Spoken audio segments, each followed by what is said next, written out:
Bonjour à toutes et à tous. Merci d'être venus pour ce premier jeudi de la BD organisé par la BPI dans le cadre de la BD à tous les étages du Centre Pompidou.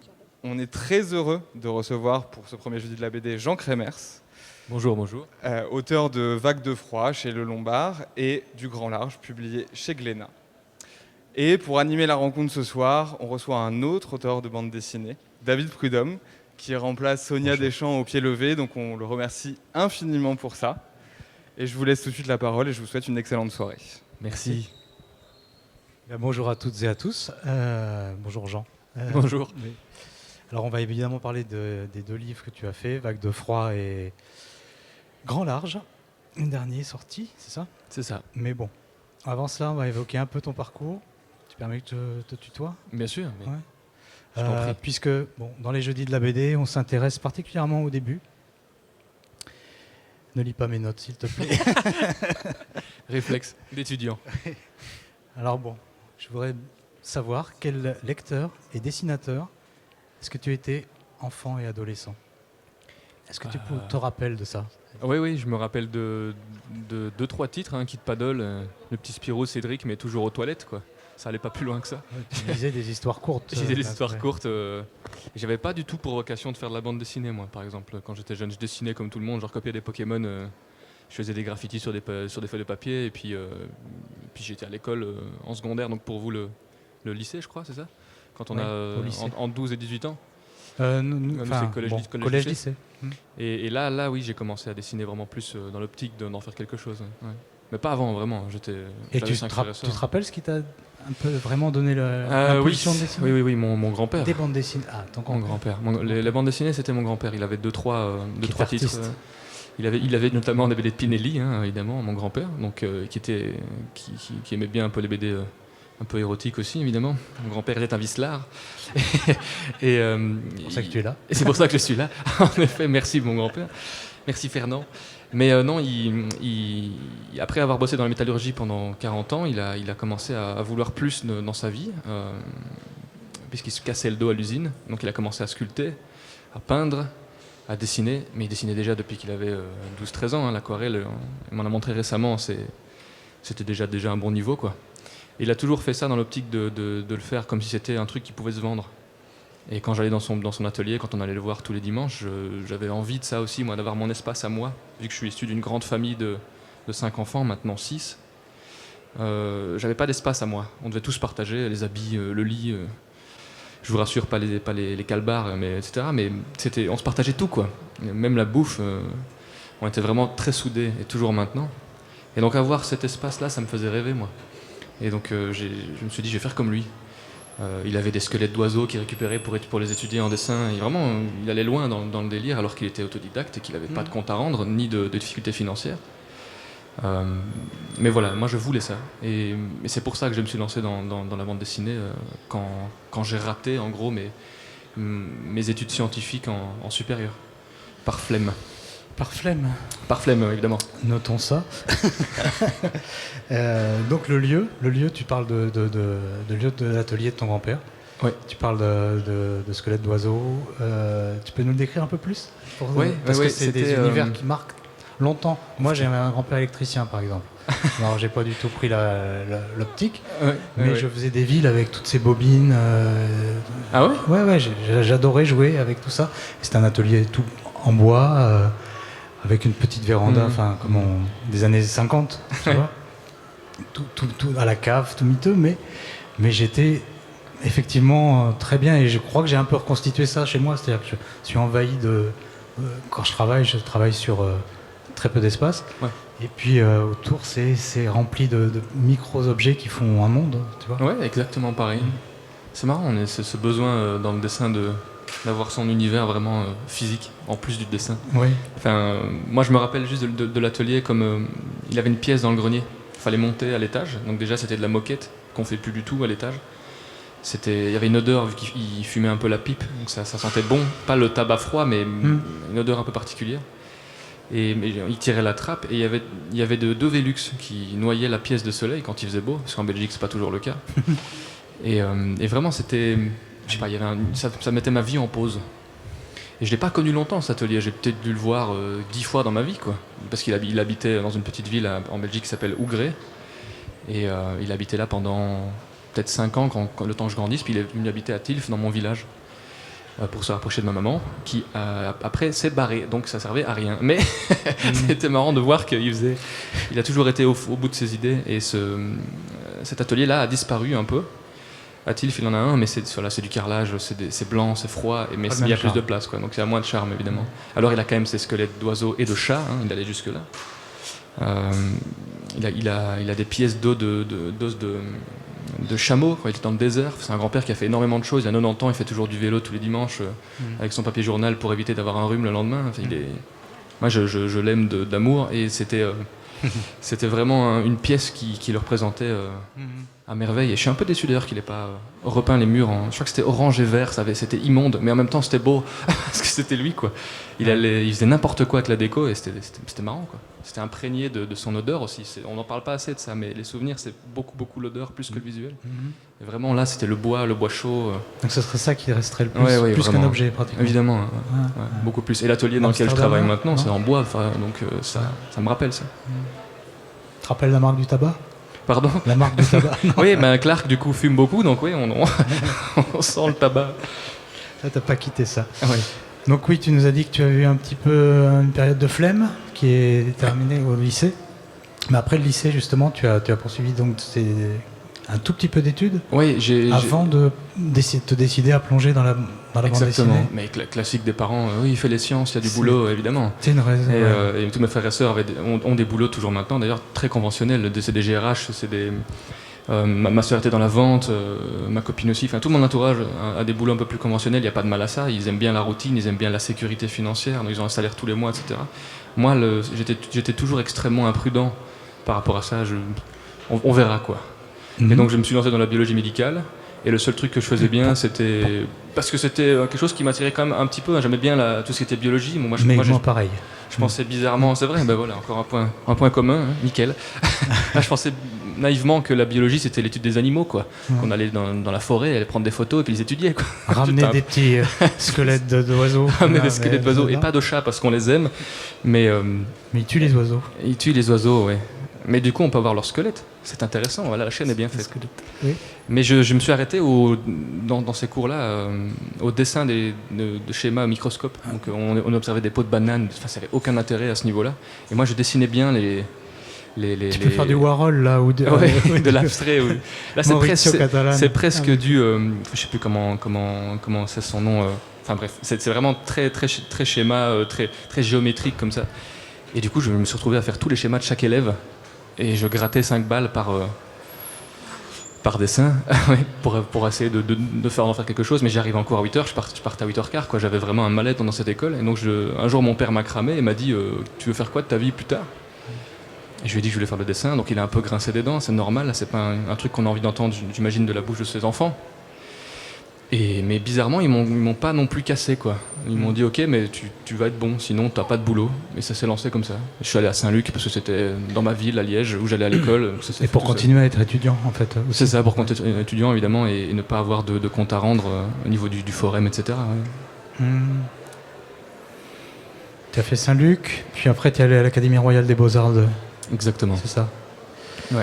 Question un peu bateau peut-être, mais qu'est-ce que tu as pensé avoir trouvé ? Pas préféré aussi, hein, c'est vrai, mais plein de choses sans doute, mais avec un peu de recul, parce que tu en es sorti il n'y a pas si longtemps que ça. Donc tu as peu de recul encore sur l'aventure, parce que c'est quand même quelque chose en général quand on rentre aux Beaux-Arts ou à Saint-Luc, Liège peut-être c'était plus spécialisé que dessin, bande dessinée, tout à fait l'inverse en fait, bizarrement. Saint-Luc, il y a de la BD depuis très peu. Avant, c'était vraiment dessin, illustration. Et puis ils ont fait une option BD il y a quelques années. Je veux dire, les gens avec qui je travaille à l'atelier ont fait Saint-Luc et n'avaient pas l'option bande dessinée, quoi. Alors là, c'était très... Il y a beaucoup de cours parasites, beaucoup de cours théoriques, donc les sémiologies, par exemple, l'étude des signes et des langues, enfin rien à foutre dans le dessin. Je trouve. C'est mon avis, évidemment. D'accord. Mais même si j'avais adoré le cours, en plus, c'était très bizarre. Il y avait des cours de philo, il y avait, voilà, la philo, ça va, oui. Pour écrire des scénarios, etc., ça allait. Mais on a eu un cours de scénario en 3e année seulement, par exemple. Des cours de dessin, on les avait pas. On nous apprenait à faire des gaufriers et aller dessiner, quoi. Ce qui était, au final, une très bonne chose, parce que du coup, ça nous force à trouver notre style d'un coup et pas apprendre d'abord les proportions à l'académie, le dessin très fastidieux. On est un peu dans une constante créativité parce qu'on a d'un coup notre patte, quoi. Narrativité surtout aussi. Narrativité évidemment, ouais, parce que le dessin c'est une forme d'écriture bien sûr, mais voilà, donc Saint-Luc, moi c'était la révélation, en tout cas au niveau de l'école. J'y allais plus que des pieds de plomb, tout allait bien. D'accord. Il y avait beaucoup plus de liberté, hein, à tout niveau évidemment. Et puis j'ai fait entre les deux, j'ai tenté la pub. Pendant 6 mois, je me suis retrouvé à 20 ans à mettre de la peinture sur un pochoir, donc je me suis dit ça suffit, le dessin me manque, et donc je suis reparti à l'académie en master, qui est la seule école qui propose un master à Liège. Et donc je suis parti là-bas, et là je me suis vraiment mis, je me suis dit dernière chance, je fais 2 ans, et après les 2 ans il faut que j'ai un contrat, quoi. Et ça s'est passé comme ça, heureusement. Je suis parti en Norvège avec mon frère entre temps, etc. Et on a embrayé. Ouais, ok, d'accord. Et mais bon, ça se décide pas un contrat forcément, donc tu l'as quand même provoqué. Oui, tu t'es mis sûr. à travailler la bande dessinée déjà en étant un projet particulier de bande dessinée en étant à l'académie. C'est ça, c'est un peu. Je me suis dit 2 ans, je n'ai pas envie forcément de me faire des amis, j'en avais déjà, et je voulais absolument travailler, quoi. Donc j'allais à l'école et je mettais mon casque, je parlais à personne et je dessinais, quoi. Vraiment, c'était un peu comme. Enfin, sans arrogance, mais un peu comme du méthode acting, vraiment les gens qui se plongent dedans. C'était un peu too much parce qu'à un moment donné, je me suis retrouvé vraiment très seul. Tu n'as pas cherché la porosité avec les autres étudiants. Non, j'étais là vraiment parce que l'académie, ça a cette mauvaise réputation en Belgique d'être une mauvaise école où on fait du manga et c'est tout. Ce qui est un peu vrai en vrai. 2 fois en vrai, c'est toujours mieux. Mais là, c'est vraiment. On dit pas une fois en Belgique. On dit pas une. Non. C'est un mythe. C'est le bruxellois. Une fois, c'était une fois il y a 60 ans. D'accord. Non. Excusez-moi. Là, vraiment, c'était 2 ans de pur travail et de pur. Aussi de chercher ses limites, de jusqu'où on peut aller en tant qu'élève. Ouais. Je voulais voir aussi jusqu'où je pouvais aller dans le scénario et le dessin, sans retour des profs. J'allais les voir le moins possible. La 2e année, je suis allé 10 fois en cours sur l'année, quoi. C'était ridicule. Après, on était en plein Covid, on savait pas encore trop comment ça se passait, mais j'allais jamais en cours parce que je bossais chez moi, j'envoyais mes planches à un autre prof que mon prof attitré, qui était plus compétent, je trouve. Et du coup, j'avais vraiment ce ping-pong, il adorait ce que je faisais, du coup j'avais beaucoup de chance. C'était un échange constant, comme un éditeur en fait. Ouais. Et du coup, quand j'ai eu mon contrat, j'ai pas du tout été paumé, ni gêné par cette collaboration, parce qu'un éditeur c'est censé faire son boulot comme ça, en collaborant et pas juste en signant un contrat. Et donc voilà, c'était vraiment 2 ans qui m'ont permis, c'est là que j'ai le plus appris en tout cas, en autodidacte, quoi. Ouais, tu t'es mis en mission, quoi. C'est ça. Et j'avais fait un TFE d'une 100aine de pages, et je pense qu'à la base, ils en demandaient 8, quoi. 8 pages et c'est tout. Donc c'était quand même quelque chose d'assez fou, je trouve, pour 2 ans d'études à 700 balles l'année, de faire 8 planches, quoi. C'est un peu ridicule. Surtout que ça prépare pas du tout au boulot de BDiste où on fait énormément de planches qui voient parfois pas le jour. On fait beaucoup de choses. Moi, en 2 albums en 2 ans, j'ai fait plus de 600 planches, quoi, en tout, avec la revue dessinée. Donc ça m'a pas du tout gêné ces 2 ans-là à l'ACA parce que j'avais fait vraiment un TFE assez consistant, quoi. C'est ça, t'en as profité. Ouais, j'en ai profité de ce temps-là un peu à l'abri, entre guillemets. Exactement. Pour sentir la longue. Qu'est-ce que c'était que la distance longue c'est ça. de travail de bande dessinée? Est-ce qu'on peut tenir un personnage sur plus de 20 pages? Est-ce qu'on sait le redessiner dans toutes les positions? C'était vraiment le travail le plus proche de la vraie bande dessinée en fait que j'ai fait. Ça m'a vraiment sauvé la vie. La production, en tout cas. La production, oui. Bon, je ne veux pas la ramener trop, mais je veux juste aussi raconter en 2 secondes mon expérience à l'école d'Angoulême, où effectivement c'est une école spécialisée avec une section bande dessinée où on peut effectivement passer d'une année sur l'autre en faisant 3 ou 4 pages. Et j'ai, comme toi, eu l'opportunité de commencer un album. Alors à l'époque c'était du 46 pages, on était tranquille. À 500 balles la planche. Voilà, c'était en francs. Désolé. En francs. Ah ouais, non. Bah ça se rapproche du vrai salaire du coup, donc c'est bien.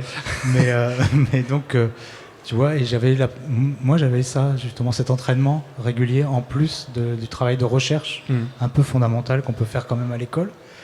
Mais j'étais curieux de la porosité avec les autres élèves, tu vois. Ouais. Donc après, c'est des questions d'affinité, ça passe parfois. Il y a des promos avec et des promos sans. Exactement, il y a des gens qui s'entendent bien, d'autres absolument pas. Tu n'en vois plus personne de là-bas? L'académie, si, quand même 2-3 personnes, mais c'est des gens que je croise uniquement. Mes vrais amis sont faits à Saint-Luc, quoi. Quand on était plus jeune et qu'on avait vraiment envie. Et bizarrement, c'est des amis qui étaient plus âgés, qui revenaient faire un cursus à 26-27 ans. Moi, j'en avais 19 à ce moment-là, peut-être 20. Je suis entré en 2015, je suis parti en 2018, donc ça remonte déjà, l'air de rien, Saint-Luc. Et c'est pas les profs que je vois le plus souvent, alors que c'est les gens qui prônent vraiment l'accompagnement après, dans le travail, etc. Non, l'académie est beaucoup plus fière de ses élèves que Saint-Luc, j'ai l'impression. Bon, allez, on avance parce que je crois qu'il faut regarder là. Donc, tu as ce projet qui est Vague de froid. Exact. Pour l'instant, il est pas encore, enfin, il est en cours. Il a ce titre déjà de travail. Quand je l'ai écrit, il avait le nom Mayo ou Andalouse. C'est pas une blague. J'étais super content de ce titre. J'étais hyper déçu qu'il ne soit pas passé parce que, je cite, les Français ne savent pas ce que c'est de l'Andalouse. C'est ce que mon éditeur m'a dit. Ouais. Alors, est-ce vrai? Je ne sais pas. Qu'est-ce que vous en dites? On sait pas. J'imagine que vous savez ce que c'est quand même. Donc j'ai trouvé ça débile comme argument, mais il m'a quand même spécifié que, je cite, dans les campagnes françaises, on ne sait pas ce que c'est. Donc j'ai rigolé, et puis j'ai dit ok, je me plie, c'est le premier contrat, donc je me pliais vraiment à tout. C'est passé après la pluie, puis après la neige, et puis après j'ai trouvé Vague de froid, en faisant une liste de titres, parce que je savais pas quoi mettre en fait. Et j'avais une amie j'ai toujours mon ami qui s'appelle Alix Garin, qui a fait Ne m'oublie pas, et qui maintenant va sortir son deuxième chef-d'œuvre. Ça va être un chef-d'œuvre, je l'ai lu, sachez-le. Et vraiment là, elle m'a dit mais pourquoi tu n'essaierais pas briser la glace? Et c'est venu de là. D'accord. Puis j'aime bien quand le titre est dans l'album aussi, dit littéralement dans l'album. Le grand large, Vague de froid, ils le disent, et le prochain, ils le diront aussi. Oui. C'est voulu. D'accord. Voilà. Avec des allusions à la vague, à l'eau. Oui, mais l'eau, j'ai un problème avec ça, je sais pas pourquoi. Je savais pas avant de faire la BD que j'avais un tel rapport à l'eau. J'aime pas du tout l'eau, nager dedans, mais j'aime bien la voir et l'effet mystérieux que ça apporte. En tout cas, rassurant aussi. Un point d'eau, c'est toujours bien. Ça peut servir dans le futur, ça servira. donc bon, on revient sur le Vague de froid. Moi, j'aimerais savoir comment t'es venu l'idée de faire le voyage avec ton frère, parce que ça raconte en fait cette histoire. Tu veux le développer peut-être toi-même, mais enfin bon, ça part en tout cas d'une source qui est réelle, qui est ces voyages que tu as fait avec ton frère en Norvège, pour marcher dans ses traces et peut-être se rapprocher de lui. Enfin, oui, exactement. Donc tu es parti là-dessus à l'école, tout de suite avec cette idée, je veux raconter ça, je veux raconter l'histoire avec mon frère, ou alors tu as tâtonné un peu quand même dans ces 2 ans, te disant... Qu'est-ce que je fais? Parce que 2 ans, c'est à la fois long et court pour faire c'est très court, 300 pages. Parce que je les ai faits surtout sur 6 mois. Avant, c'était des petits travaux qu'il fallait faire. On l'applaudit. Donc, non, mais c'était flippant parce que j'avais déjà commencé. Mais en gros, quand ils m'ont dit fais un TFE, j'étais pas encore. Enfin, j'étais revenu de Norvège l'année d'avant. Donc j'ai fait ce voyage-là avec mon frère en 2018. D'accord, c'était tout frais. Donc c'était tout frais.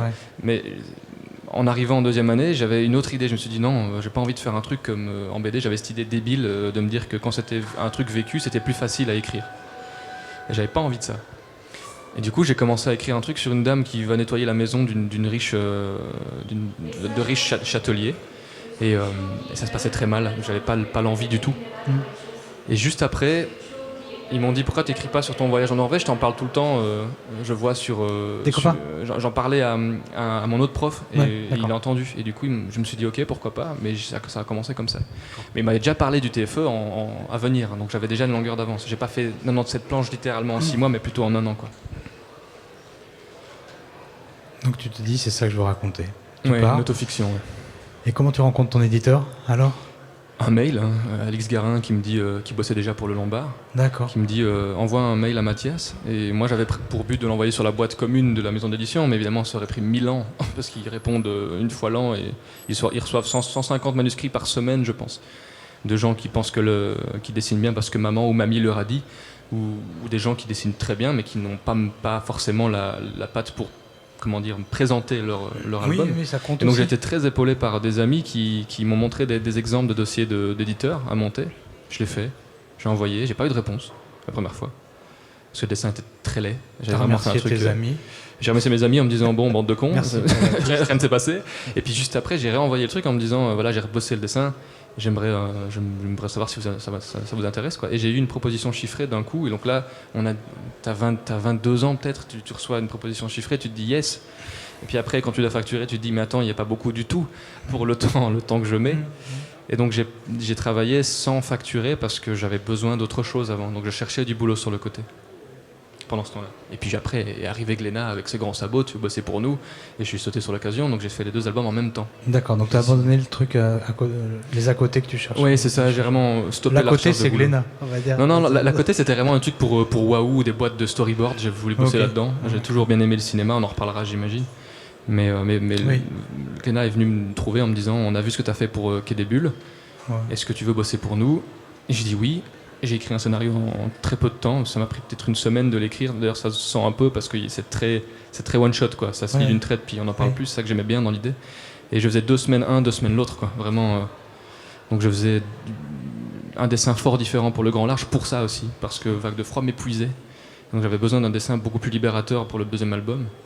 Et énormément de gens me disent qu'ils ont préféré l'aspect graphique du 2e, mais l'histoire du 1er. Et donc ils se complètent, donc c'est tout bénef, quoi. Achetez les 2, merci. C'est marrant, 2 semaines. Oui, je le faisais par 2 semaines. Une semaine, c'est pas assez pour rentrer dedans. alterné, quoi. Ouais. Le petit Maxime et le petit Julien juste à côté. Ouais. Étonnant. Donc tu fais un découpage immédiatement dessiné ou bien tu... Enfin, l'histoire, tu dis j'ai fait un scénario rapide. Ouais, j'écris toujours. Je préfère écrire que dessiner. Et après toujours. tu pars... Je préfère l'écriture au dessin. Le dessin est trop fastidieux. Si je pouvais ne pas dessiner, je ne le ferais pas.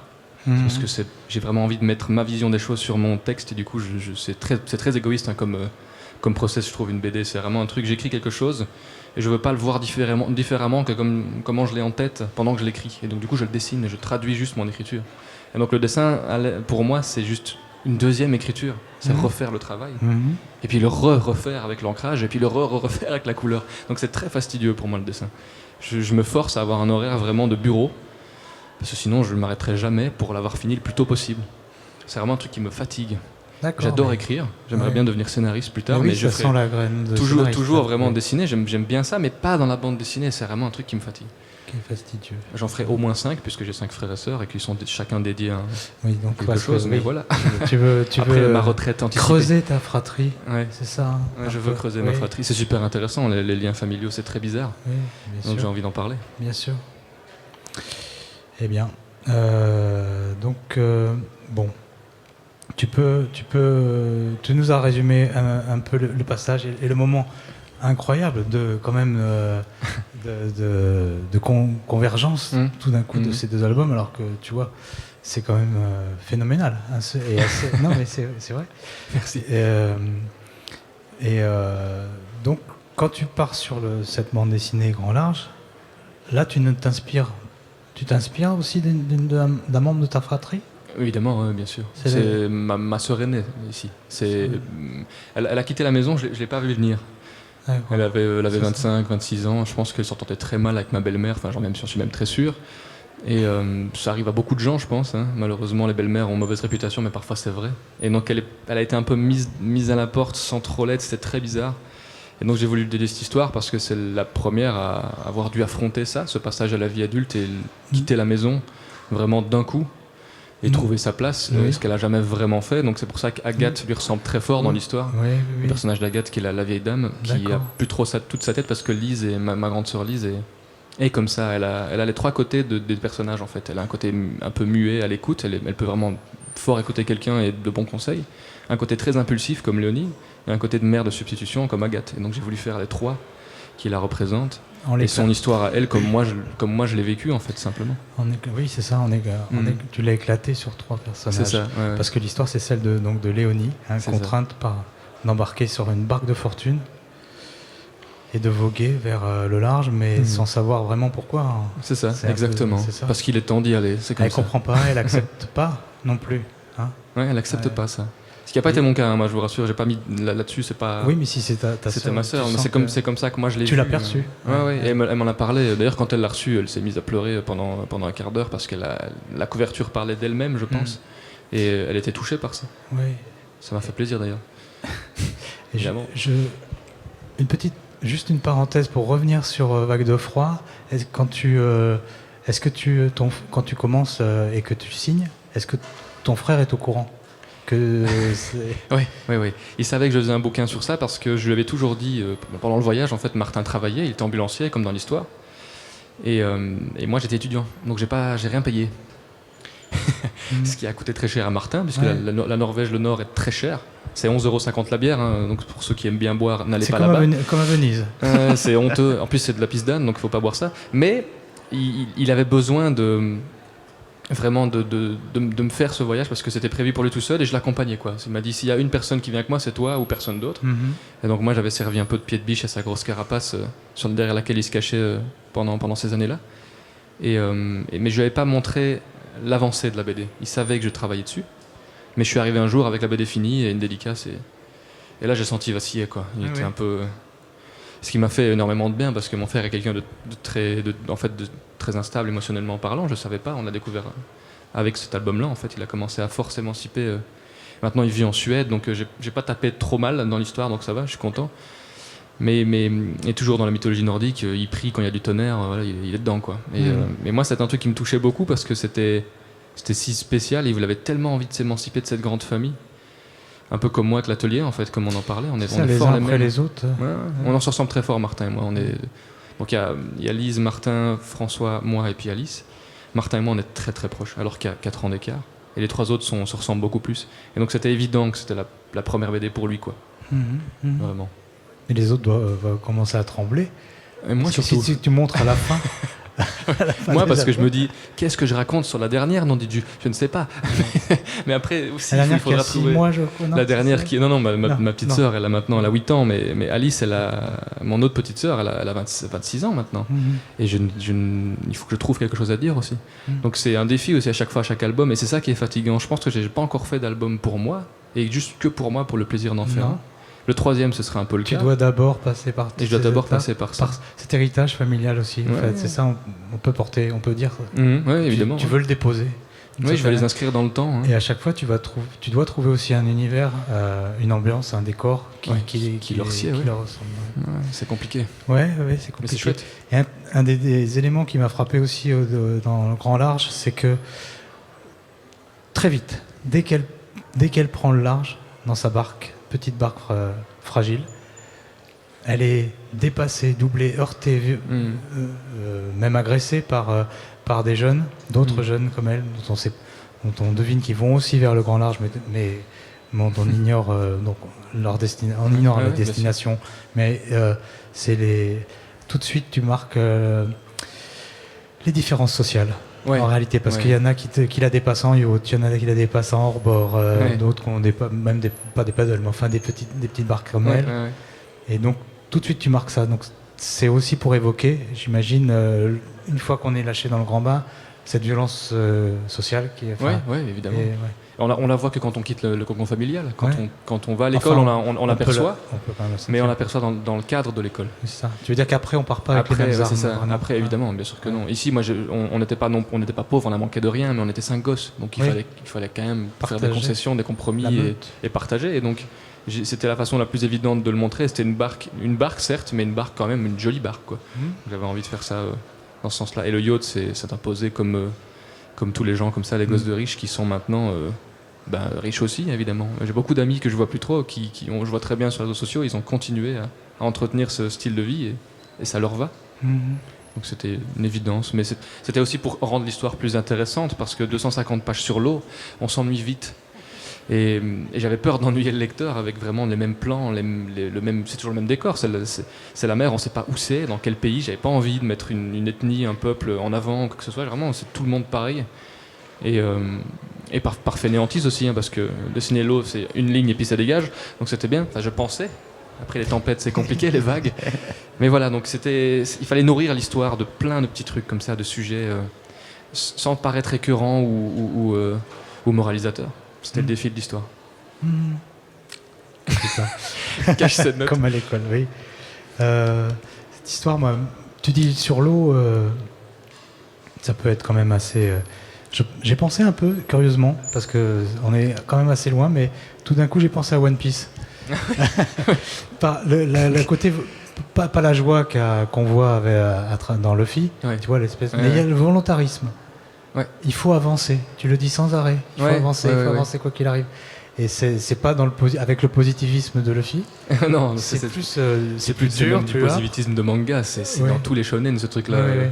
Non, moi ici c'était vraiment juste mon expérience par rapport à la bande dessinée. Il y On a ce commencé type, un album, il faut y aller quoi. Ouais, J'ai pris ça comme ça, et en fait ça va avec c'est un mantra alors. Oui, fou, c'est ça. hein, On n'a plus le choix. On a commencé à facturer. Ouais. Je vais pas vous rendre l'argent pour me dire j'arrête. Mm. Ça va pas. Puis il y a l'objet qu'on a envie de voir fini, etc. Et c'est un peu. J'ai identifié tout ça au simple fait de devoir poser le pied à terre. Sinon, on reste nulle part et on sait pas avancer. C'est horrible. J'ai vu mon frère Martin faire ça. C'est pour ça que Vague de froid est sorti.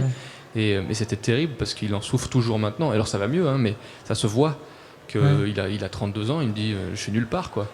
Et c'est un texte qui est mot pour mot dans Vague de froid. Ça m'avait marqué ce truc-là. Moi, je voulais pas subir ça. Je me dis, tout le monde m'a dit que la BD c'était compliqué. Ok, mais je veux pouvoir m'en sortir aussi même mes frères et sœurs qui font un boulot qui leur paye 3 000 € par mois, quoi. Oui. Ou 2 000, ou que ce soit. Ce qu'on n'a pas, évidemment. Nous, les BDistes. Mais à l'arrivée, il y a une petite île qui est un livre. Et non, mais ça c'est fou. Ouais. On voyage, on voit des gens et c'est la rançon de la C'est gloire. une grande métaphore aussi. Donc c'est ta sœur, mais c'est quand même une grande métaphore de l'avancée, de voir qu'une progresse. Qu'est-ce que c'est qu'une bande dessinée Qu'est-ce que c'est que travailler une bande dessinée sans savoir forcément où on va, même si tu dis que tu l'as écrit vite, mais après. Oui, mais l'écriture est pour moi est beaucoup plus simple. T'as inventé des choses Ah oui. Quand on dessine, on rajoute des choses. Surtout ici, avec mon éditeur, on a fait un bon boulot de. Toute la partie, il y a une partie qui se passe pas vraiment sur l'eau, pour ceux qui l'ont pas lu sans spoil, c'est sur une île flottante. Et ça, c'était son idée. C'est ça. Il m'a dit il faut casser la vague pour rester dessus, mais le paquebot, c'est ça. Ouais. Et en même temps, j'avais vu plein de trucs sur les crimes en haute mer. J'étais là, mais je vais faire un truc là-dessus, mais sans encore une fois être moralisateur et être cliché. Enfin, c'était un peu cliché, mais parce que j'avais pas le choix. Enfin, vu que c'est que 40 pages. Ouais. Qui se passe entièrement sur une petite île avec peut-être une centaine de personnes, il faut absolument que ça aille vite et que ce soit un truc de passage. C'est un peu, ça représentait en fait le moment dans la vie où on pense qu'on va pouvoir se poser. Mais c'est pas là. Et c'est pas du tout là en fait. Et ça m'est arrivé aussi. Moi, quand je suis allé vivre chez mes grands-parents, j'avais ça. J'avais un pied à moitié dedans quoi. J'étais toujours un pied dans la barque, un pied sur le seuil. Ah, moi aussi j'ai vécu chez mes grands-parents. Et j'ai adoré, hein, mais j'étais pas dedans.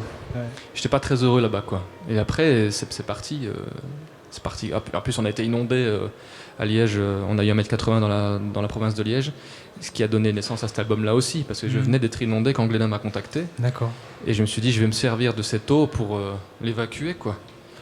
Littéralement. Et ça m'a un peu influencé là-dessus. Et d'ailleurs, le 3e album parlera des inondations vraiment de façon réaliste, quoi. Oui. J'avais envie d'en reparler. Reportage plutôt Non, un huis clos avec mes grands-parents. Ce sont mes grands-parents, vraiment, le physique et prénom.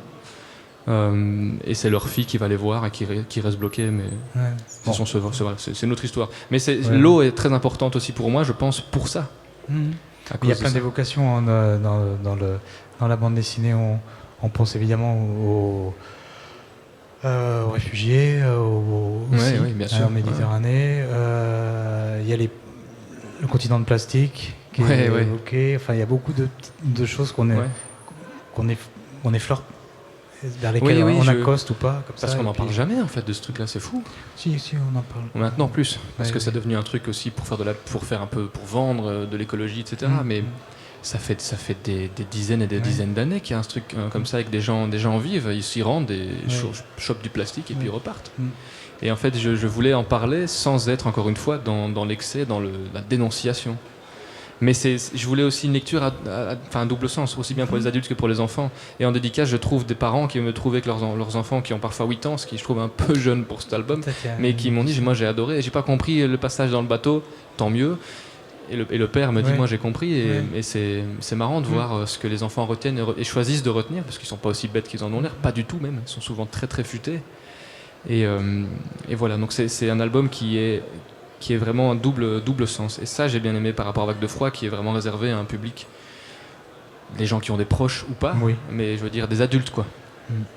Ici, c'est ado, pré-ado, adulte. Donc je visais ça, plutôt un conte, une espèce de fable sur l'eau, quoi. D'accord. Et tu as éclaté donc dans cette fable, ce conte, ta sœur, donc en 3 morceaux. C'est ça.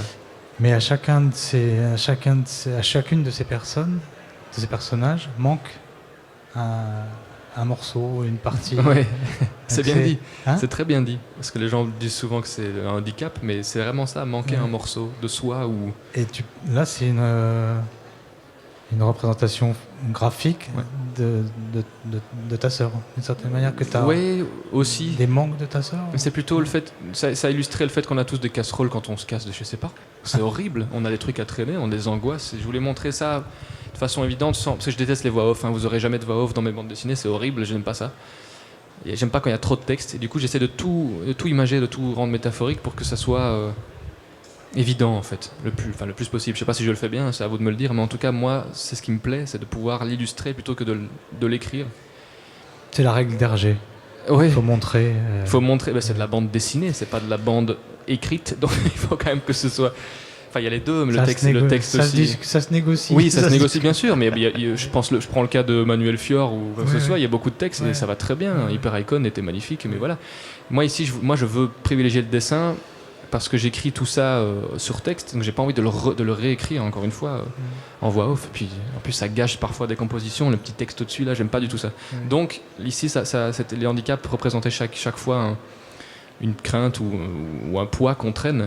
Léonie a un bras en moins, donc aussi ça crée des problèmes sur l'océan, donc ça crée une trame scénaristique, puisque quand on a un bras en moins, on sait plus ramer. Balthazar est muet, donc il communique avec un harmonica, parce que j'adore la musique, j'écoute tout le temps de la musique, et mon père adorait Bruce Springsteen, The River, etc. Donc j'ai voulu mettre un petit hommage à mon père, parce qu'il avait ramassé dans le premier album, le pauvre. Et maintenant, Agathe, parce qu'elle a un handicap un peu plus sociale, comme ma sœur, qui est brute de décoffrage, parfois un peu trop honnête avec les gens. Et donc j'avais envie qu'elle ait vraiment ce morceau en moins, ou en plus, ou en trop, je ne sais pas comment dire ça, de ma sœur. Quoi. Donc ces trois-là forment un tout qui lui ressemble. D'accord. C'est bien vu. Donc tu t'inspires aussi tu parles de Springsteen.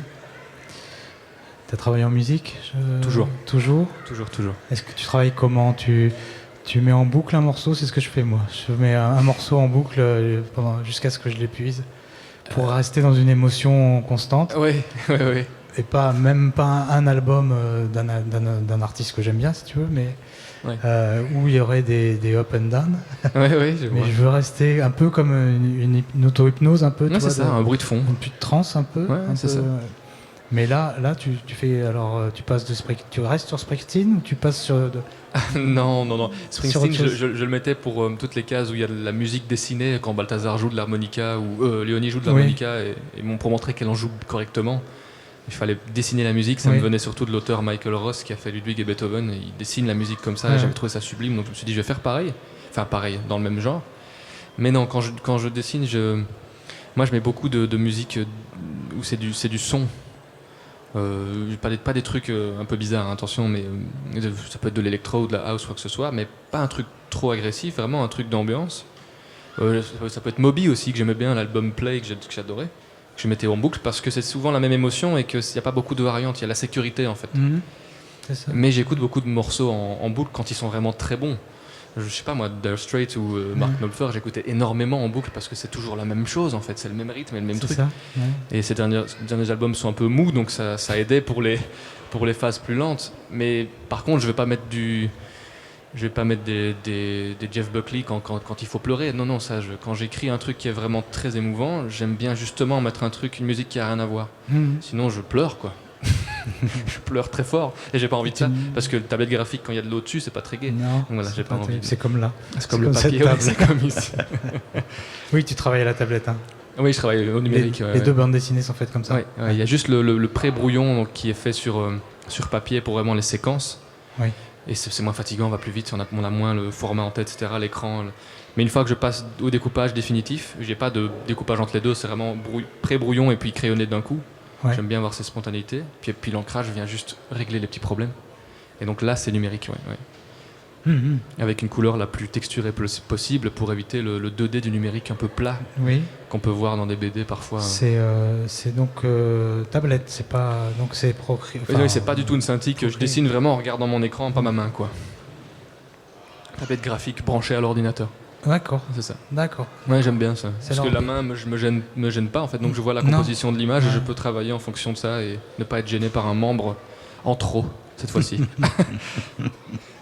Ok, ouais, c'est marrant parce qu'on entend souvent maintenant qu'on peut faire sur tablette, Ouais. celle-là quoi. On entend pas mal de dessinateurs qui aiment justement retrouver le geste qu'on a quand Ouais. on dessine sur papier. Ouais. Effectivement, il y a une dissociation quand on est. Bien sûr, C'est pas du tout le même sur l'écran. frottement. Non. Quand on regarde pas Ouais. sa main. J'adore, change tout. j'ai acheté un iPad pour ça aussi, pour pouvoir dessiner dans le train, quoi que ce soit, Aussi. mais quand c'est pour un travail pro vraiment rendu définitif, je fais pas. Déjà parce que ça m'évite des tendinites horribles. La tablette, il y a un frottement qui est vraiment.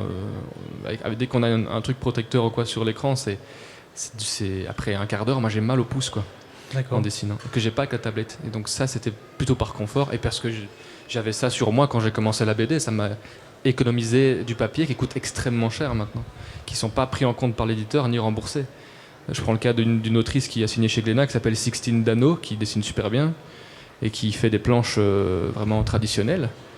Bah, ça lui coûte 1200 balles, c'est son papier quoi, juste pour la faire, qui est pas du tout remboursé par l'éditeur. Tandis qu'une tablette, ben, c'est 200 balles et un ordi c'est 800 et ça tient 7 ans.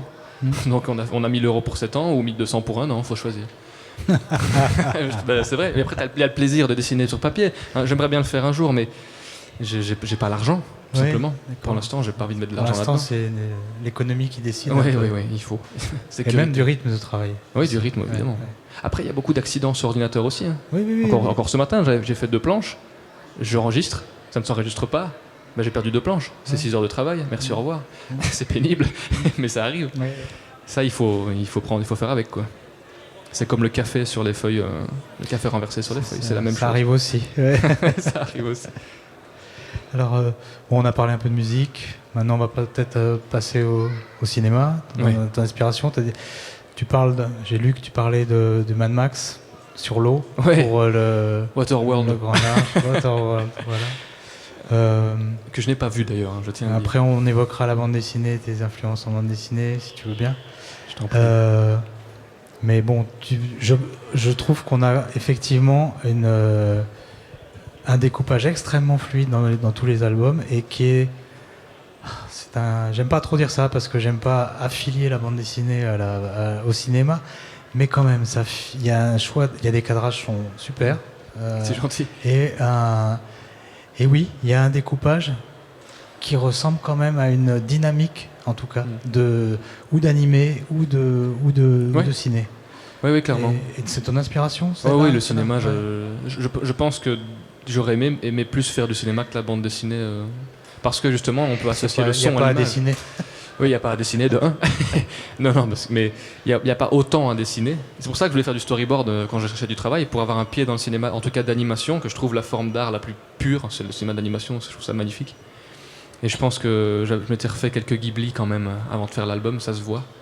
Parce que je lis pas beaucoup du tout de manga, moi j'en ai peut-être 3 et c'est des classiques et j'en ai peut-être 10 tomes maximum. Donc les One Piece, les Dragon Ball, voilà. Mais je les lis jamais, c'est juste pour les avoir quoi. One Piece, où on a aussi une espèce de gros bateau soudain. Ouais, il y a aussi un gros bateau, mais il a plus de gueule celui Mais de One c'est pas Piece la quand même même. chose. Il est plus sympa. Non, ici j'ai vraiment envie de faire du cinéma parce qu'on peut associer le son à l'image. Et j'espère dans la BD que quand on lit les pages, on a le son. Pour moi, c'est ça qui fait aussi une bonne BD ou un bon roman graphique pour être présomptueux. C'est pareil. C'est vraiment, ouais, c'est pareil. Mhm. C'est quand on lit, qu'on a le timbre de voix du personnage, quand on entend sa voix, ses intonations, ses expressions, quand on entend quand on Alors, a le bruit du vent sur la mer, etc. Comment tu cours après ça alors? En ne mettant Techniquement. pas du tout d'onomatopée.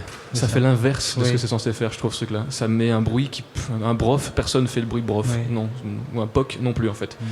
Il y a les bonks, ça n'existe pas non plus. Donc En c'est des fait- trucs, moi, les sons, c'est comme le goût et les goûts musicaux, c'est un truc qui est propre à nous, je pense. Et c'est difficile Et c'est difficile d'en mettre un en parce que plus. ça peut exclure. Oui, puis ça les met, gens ça qui met n'ont sur pas. une voix qui est obligatoire. C'est ça que tu dois entendre Oui. et rien d'autre. Alors que c'est faux. Hein, le bruit de la neige est différent pour tout le monde. Les gens vont l'associer au craquement des semelles, d'autres aux chutes de neige de sapin sur le sol ou d'avalanche. Il y a tellement de sons différents, alors j'en mets très peu. Il y en a plus dans celui-là parce que c'est des sons classiques. Oui. Je voulais un côté un peu cartoon dans l'album, d'aventure, donc il fallait en mettre. Et mon éditeur m'a un peu poussé à ça. Mais à la base, les bruits de moteur, c'était des phylactères. Parce qu'un moteur, pour moi, ça crie. Oui. Ça fait pas du bruit, ça crie un moteur, c'est horrible. Donc je voulais vraiment faire un phylactère avec une queue de bulle, vraiment, qui prend de la place sur la page et qui noie vraiment l'image, quoi. Oui. Mais ils ont préféré une onomatopée vraiment plus discrète. Je sais pas si c'était une bonne idée, en vrai je regrette un peu, mais c'est pas grave. Il faut faire des concessions dans la BD aussi. Il faut essayer. Ouais. Donc j'aurais voulu faire du cinéma, vraiment. Ouais. Et d'ailleurs, ça, c'est la frontière se floute de plus en plus, hein, maintenant entre la BD et le cinéma. Moi, je pense que tous ceux de ma génération, mes amis qui font de la bande dessinée me disent c'est parce que je sais pas faire du ciné que je fais de la BD. C'est le moyen le plus facile et le moins coûteux d'en faire. Tu sais, je pense que même historiquement, Maurice Franquin, tous ces gens-là ont voulu faire du dessin animé, ont même touché au dessin animé, et ils ont importé Disney sur papier un peu, et beaucoup maintenant des jeunes de ta génération, ou même plus jeunes encore, sont nourris d'animés japonais, donc on voit ça animé très fort, très vite, mais il y a cette filiation effectivement assez régulière. Et je pense que c'est alors ça, c'est un grand débat sur le son dans la bande dessinée, peut-être infini, mais effectivement, il faut appuyer ses forces, et la force de la BD, c'est le silence dans lequel on la lit, et la projection qu'on met, c'est aussi ce qu'a pu utiliser et employer Hergé en faisant les 2 points des yeux, en disant le Tintin, c'est un personnage dans lequel on plonge. Au niveau de l'expressivité, tu vois. Bien sûr. Après, bon, c'est chacun. Toute la gamme se déploie après autour, et il peut se trouver à l'inverse. Donc moi, je serais plutôt dans ma pratique comme ça aussi. J'ai une appréhension, et pourtant j'en ai lu énormément des bandes dessinées avec des onomatopées, et c'est aussi une manière de dynamiser le dessin, la case. Oui, parce que tu peux faire des grands sploufs, des traînées, vraiment. Quand c'est bien fait, ça marche super bien, attention. Moi, je dis juste que j'en mets pas parce que c'est quelque chose que j'aime pas trop, mais justement, notamment avec Gaston, etc., c'est indispensable, parce que ça va avec le dessin. D'ailleurs, leurs onomatopées sont extrêmement bien dessinées. C'est dur de bien faire, c'est très dur de les placer. C'est aussi dur que de placer une bonne pluie et de les rendre expressives. Et tout ce qui va par-dessus le dessin ou qui le lie. Il faut prendre en considération comme ça dans la composition de l'image, c'est horrible. Mais c'est aussi peut-être par fainéantise, je sais pas. Mais en tout cas, Vague de froid, j'en ai pas mis. Non. Je pense qu'il n'y en a pas une seule. Mais quand tu as une nourriture de cinéma, tu as pas de. L'image est composée, tu as le cadre de l'image, c'est juste le travail de composition de cette image-là. Donc qui nourrit aussi cette idée que la bulle peut être parasite. Oui, bien sûr. Mais alors que ça c'est vrai aussi. Quand on peut ne pas mettre encore tout à l'heure en dessinant, j'ai enlevé une bulle parce qu'il ne servait à rien, parce que ça pourrissait un peu la composition. Ça arrive souvent, et je suis partisan une bonne histoire et un bon récit. C'est pas un récit auquel on peut plus rien ajouter, mais auquel on peut plus rien retirer. Et je pense que moins on en met, mieux c'est. Et c'est vraiment, pour moi, c'est obligatoire d'avoir au moins un passage où il n'y a pas de décor dans une BD, où le fond est blanc. Que ce soit l'atmosphère qui prenne le pas, et les personnages, et pas ça, et pas le décor, quoi. On attend.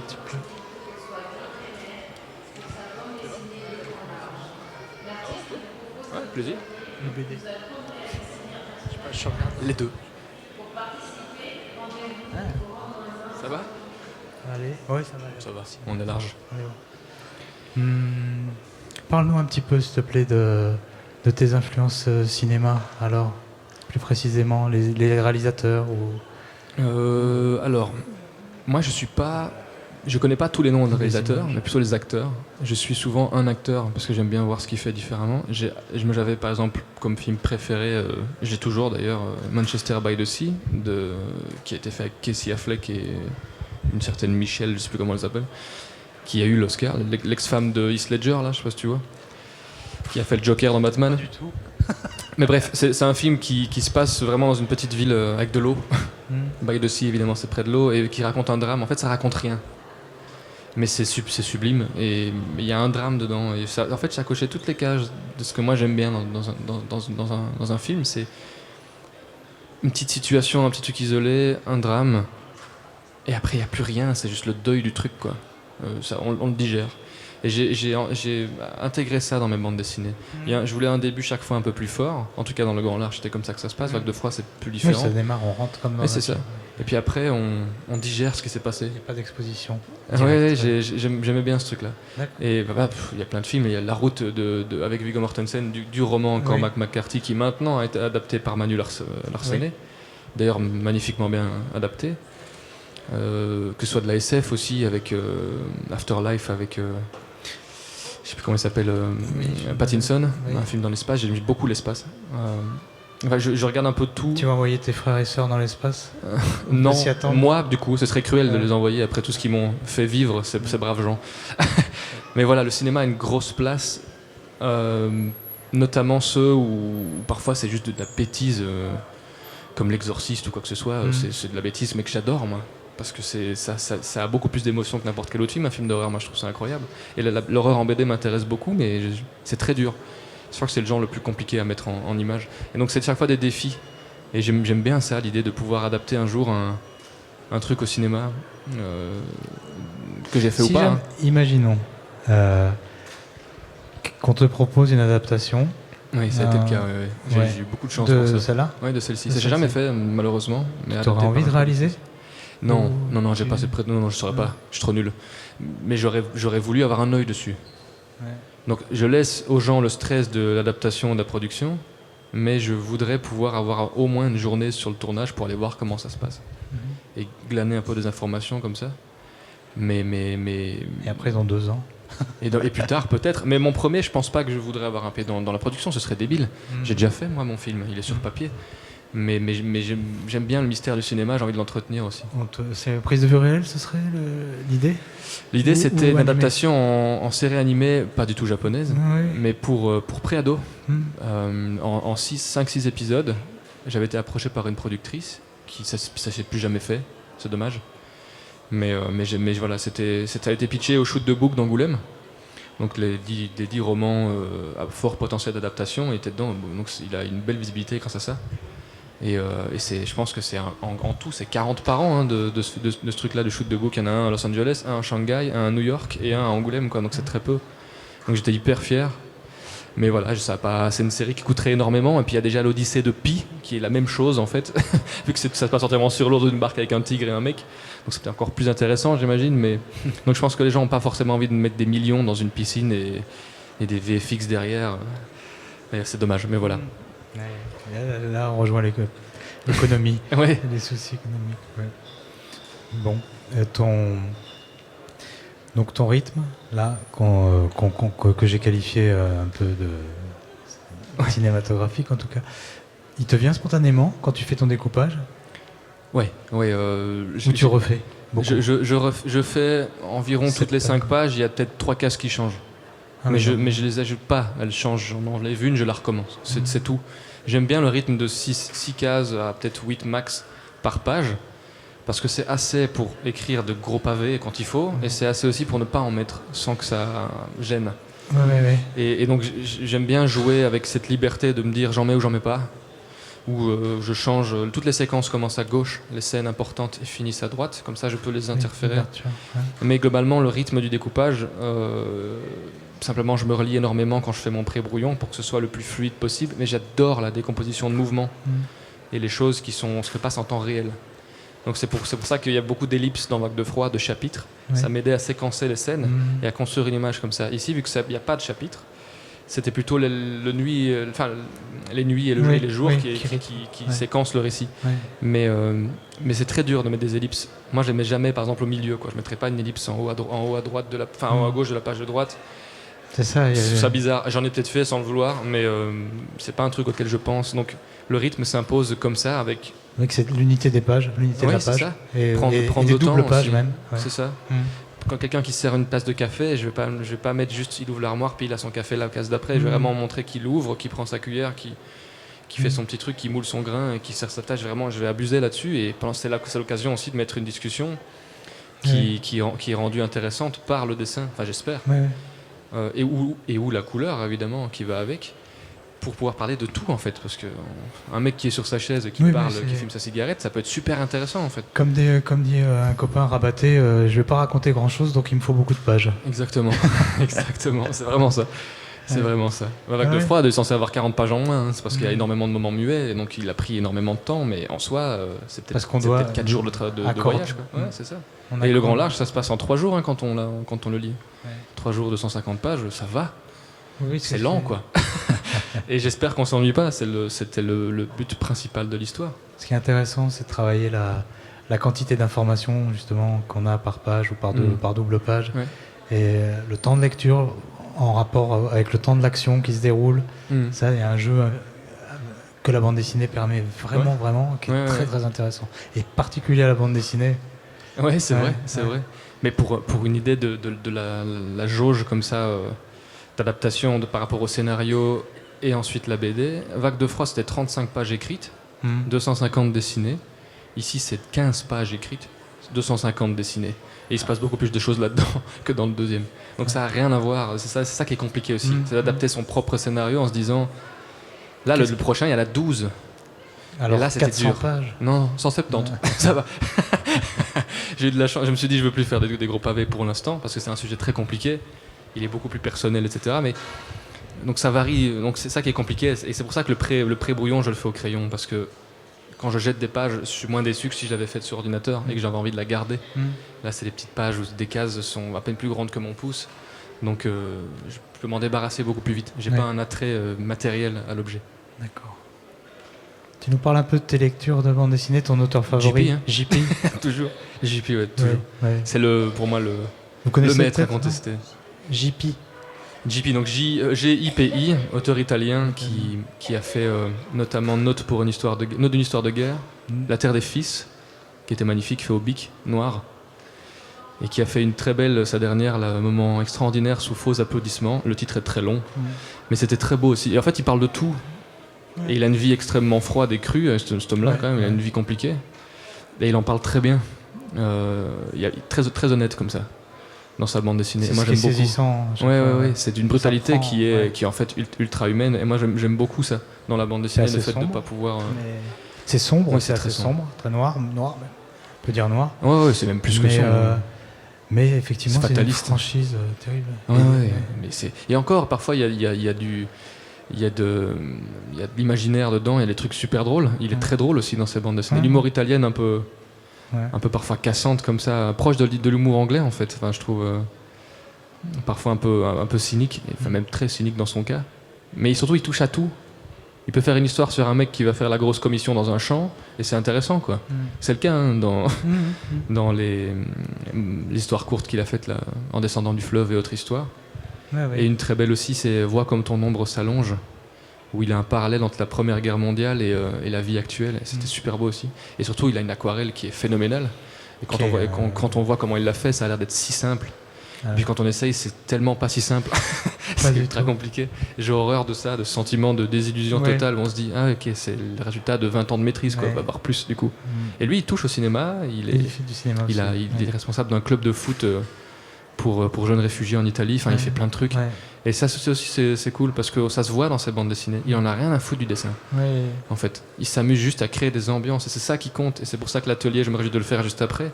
Le dessin, c'est pas forcément tout construit, tout beau, tout droit. Il faut comme dans la vie, il y a des cassures, il y a des asymétries, il y a des fragments. Et lui, il a parfaitement maîtrisé ça sans être écœurant. Et surtout, il écrit merveilleusement bien aussi. Il a énormément de textes, mais ça me dérange pas du tout. Très, très ce qui est très paradoxal par rapport à ce que je viens de dire avant, où moi je déteste le texte dans la BD.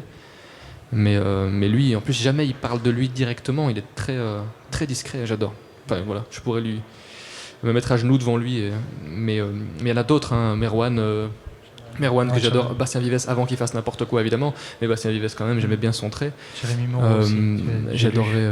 Jérémy Moreau. Oui, Jérémy Moreau, j'adore aussi. Mais lui, il a tout pour lui, ce type-là. Il est magnifique, il dessine trop bien. Il vit dans une montagne. Je veux sa vie, je ne l'aurai jamais. Mais lui, il a fait de l'animation et ça se voit aussi. Enfin, il y a énormément de BD. Ce que faisait Sans la ville aussi, avec Vives dans la semaine, c'était très bien aussi.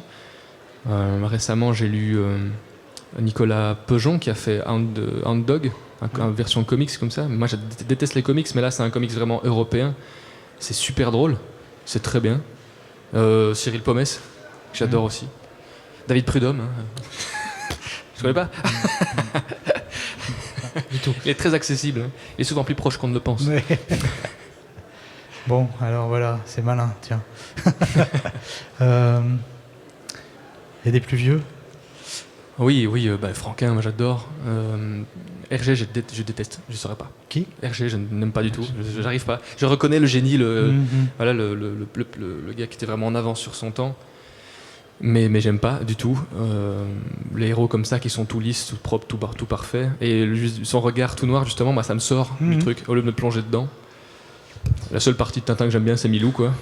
Et c'est très réducteur, mais comme ancien, je sais pas, il y en a pas vraiment d'autres. Akira aussi, le mec qui a fait Akira, je sais plus son nom, les noms japonais, moi je retiens pas. Tomo, voilà, Akira qui est magnifique. Il y a de tout. Hein. Ouais, c'est ce qu'il faut. Et bon, on va devoir bientôt conclure, mais j'aimerais bien te poser une petite question ou deux, si on peut. Donc tu as fait en 2 ans 600 pages à peu près, ou je sais pas, 500, ouais. je sais plus. Ouais. Ton premier livre, Vague de froid, parle du fait que tu fais des croquis. Tu vas avec ton frère faire des croquis. Donc le dessin était un plaisir aussi, une nourriture, enfin un truc. Oui. Ou alors c'est pour travailler en tout cas. Bon, mais voilà, est-ce que tu as encore le temps de faire, est-ce que tu as encore l'envie de faire des croquis, de faire du dessin à côté des bandes dessinées? Oui. Parce qu'avec ce rythme effréné, ça me paraît... J'ai l'envie, le temps je l'ai plus trop. Ouais. On essaie de le trouver avec des amis maintenant, de se réunir une fois par mois et de partir dans les Fagnes en Belgique ou en Ardennes et dessiner la nature, parce que c'est le seul médium qui me sort du numérique. Et bizarrement, je travaille pas du tout comme sur le numérique, sur papier. Non. Je prends des pinceaux que je trempe dans de la glu, faire n'importe quoi. Mais j'aime bien ce côté. Et là, je ressemble très fort à mon grand-père quand je fais ça. Et c'est ce que j'aime, ça me rapproche de lui. Parce qu'il est tout doucement en train de s'éloigner. Mais j'ai besoin de ça. Et c'est un truc que j'ai fait beaucoup quand j'étais à l'académie. Je dessinais énormément toutes les photos que j'avais fait en Norvège, où je partais à Liège. Il y a des beaux endroits où pour dessiner, etc. Mais moi, c'est beaucoup la nature. Hein, la perspective, on n'en parle pas. Je déteste ça. Déjà, je ne sais pas la faire. Et du coup, c'est vraiment un médium qui, moi, me sauve de l'ennui du numérique et surtout qui me détruit les yeux. Je ne vois plus rien sans lunettes. Là, je ne sais pas qui tu es. As-tu des cheveux ou pas? Je ne sais pas. Je suis Hergé. Tu es Hergé? Je m'en vais. Non, c'est vraiment, ça me sauve. Ça me fait une bouffée d'air frais littéralement, puis ça me force à sortir parce que c'est un métier où on est enfermé quand il fait beau, quand il pleut, et surtout qui est très, très solitaire. Enfin, tu le sais encore mieux que moi. Moi, j'ai pas encore besoin de cette solitude. Je pense en avoir besoin, mais là non, j'ai besoin vraiment... Là, t'es de l'atelier, j'ai besoin d'un atelier. Ah ouais, j'ai besoin d'un espace de travail. Sinon, je me fais bouffer par mes chats, ou je sais pas, mais je vais mourir en fait, sur ma chaise. Je vais me par la vaisselle, par plein de trucs. Non, ça, je la fais bien assez, c'est bon comme ça. À l'atelier. À l'atelier aussi, oui, j'aime bien faire les tâches ménagères, ça me sort aussi de la BD. Les pauses, je fais quelque chose, je reste pas sans rien faire, j'ai besoin de m'occuper. Le soir, je fais rien, mais... La journée de travail, elle commence, elle termine à 18h. T'as vraiment des horaires vraiment. Fixes. Après, c'est dur de ne pas reprendre son travail à la maison, surtout quand on a un disque dur externe, mais voilà, je le fais parfois. D'accord. J'aime bien. Quand t'es en retard. Si oui, ça arrive souvent. Comme nous, là, maintenant. Allez, on arrête. Ça va. Ça va? Ouais. Bon, tu nous parles un peu du futur, de la prochaine. Oui, avec plaisir. Est-ce qu'il y a des dates? Est-ce qu'il y a une idée? Oui, une idée, tu nous l'as dit déjà. Oui. 160 pages de... C'est 170, 160, ce sera entre les deux, je ne sais pas encore. En vrai, c'est une bonne réflexion parce que je ne sais pas encore, je n'ai pas encore la fin que je veux, mais ça parle d'une dame qui va voir ses parents un week-end et qui a eu une dispute avec son compagnon. Et ils habitent près d'un fleuve qui sort de son lit et qui inonde le quartier. Et donc quand elle veut s'en aller parce que son compagnon lui met la pression par SMS, elle se retrouve bloquée à la maison avec ses grands-parents qui avaient un peu prévu le coup. Donc on comprend qu'elle a une relation toxique et qu'elle a des parents qui ne savent pas grand-chose de ça mais qui le voient comme toute personne extérieure à ce genre de situation. Et en gros, ça raconte son sevrage forcé de cette relation parce qu'elle va rester bloquée 3 jours dans la maison avec l'eau qui monte de plus en plus. Alors elle a comme échappatoire un voisin avec qui elle parle. Mais ça raconte du coup l'histoire qu'on a vécue avec mes grands-parents. On a été bloqués pendant quelques jours sans eau ni bouffe. C'était vraiment un truc Alors on avait de la bière, donc on était sous tous les soirs, hein, mais ma grand-mère me demandait tous les quarts d'heure s'il pleuvait, c'était incroyable. Ce qui est dans l'album. Alors on l'amenait chaque fois devant l'escalier, parce que ça montait vraiment jusqu'au premier étage, hein. Il y avait 1,80 m dans la maison, donc on s'est fait réveiller à 2h du matin, et jusqu'à 11h, on avait les jambes dans l'eau, jusqu'à ce que je sente plus mes fesses. Donc j'ai dû arrêter à un moment donné. Et là on s'est posé la question, qu'est-ce qu'on va faire, qu'est-ce qu'on va manger? Alors il y a eu des Zodiacs qui sont dans cet album-là, pour le coup, parce que je voulais vraiment garder le huis clos dans le troisième, donc il n'y a vraiment aucune personne extérieure. Mais voilà, donc c'est un sujet plus compliqué, femme battue ou pas, mais j'ai pas envie de montrer de scènes de violence. Donc il faut que ce soit subtil, il faut que ce soit en temps réel, qu'il n'y ait pas de flashback à la con avec des voix off, etc. J'avais pas envie de ça. Et donc il faut montrer tout ça en douceur et avec respect, parce que c'est quelque chose malheureusement qu'on a connu, et j'aimerais bien en parler pour non seulement ancrer mes grands-parents dans le temps, et aussi me débarrasser de ça. Parce qu'heureusement, c'est derrière nous maintenant.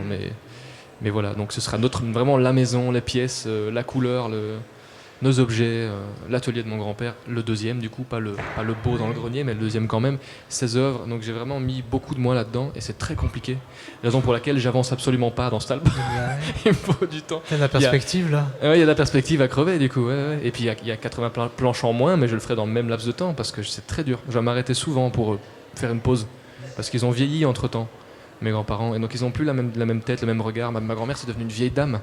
Avant, elle avait encore une conscience. Maintenant elle a Alzheimer, donc elle est très très très loin dans la maladie, et elle a 89 ans, donc il y a des jours sans, il y a des jours avec, et donc il y a des prémices. Elle ressemble très fort à Agathe en fait dans l'histoire, mais en étant plus humaine, moins caricaturée quoi. Et mon grand-père est quelqu'un de très contemplatif, mais il rentre pas dedans, donc il fallait rester aussi honnête vis-à-vis d'eux, et ça c'était le défi. C'est délicat, hein. C'est délicat, mais et du coup ça me rappelle Vague de froid, et voilà. Il y a des ponts qui se créent. Ouais. Des petites notes qu'on retrouve. C'est ça. Ouais. Et ça clôturera la trilogie de l'eau. Puis après, je ferai autre chose. Quels sont tes rêves pour le futur? Continuer à faire de la BD, hein, pouvoir en vivre. C'est quand même une joie de se lever, de dessiner pour gagner sa vie, quoi. Même si je préfère écrire, hein, on s'en le rappelle. Mais c'est une joie. Ouais. Donc voilà. Bon, merci Jean. Merci à pour toi. cet entretien. Merci beaucoup. Merci beaucoup. Alors avant de vous laisser passer à l'atelier, pour celles et ceux qui le souhaitent, un petit mot sur le reste de la programmation bande dessinée, parce qu'elle est très riche au Centre Pompidou cette année. Alors vous pouvez retrouver derrière moi le reste de la programmation de BD hors les cases, avec des discussions, des ateliers, des concerts, un tas de choses. L'exposition du 6e étage qui est sublime, vous pouvez retrouver des planches de David d'ailleurs. L'expo de la BPI, Corto Maltese, et puis peut-être certains l'ont déjà eu, certains et certaines, mais je vous en redonne, des petits programmes de toute la manifestation. Je te laisse les faire passer. Et enfin, nous organisons un jeudi de la BD comme ce soir par semaine jusqu'à début juillet. Donc il y en aura toutes les semaines, tous les jeudis à 19h, donc n'hésitez pas à revenir bien sûr. Et je vous fais passer une petite tablette pour mettre votre mail si vous le souhaitez, pour être tenu au courant du reste de la programmation. Et je vous laisse enfin passer à l'atelier. Et merci encore à tous les deux, c'était passionnant.